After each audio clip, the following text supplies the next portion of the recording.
This is going to be a video tutorial on how to change your location in Google Sheets.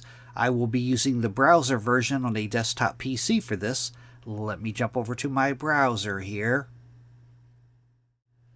I have my browser open now and I am on Google Sheets. To change your location in Google Sheets, first thing you want to do is go to Settings. I'm going to go up to the top up here, up to the File tab. I'm going to click on File. Then I'm going to go down to where it says Settings, and I'm going to click on Settings. Now in the little dialog box that opens up here, you have two tabs up top here, General and Calculations. Under the General tab, the first thing down, Locale. That is your location. If you want to change your location, click the drop down. You can choose any location here.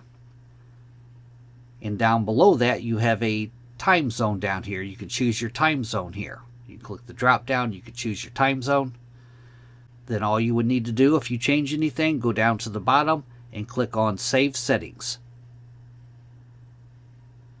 That is how to change your location in Google Sheets. Thanks for watching.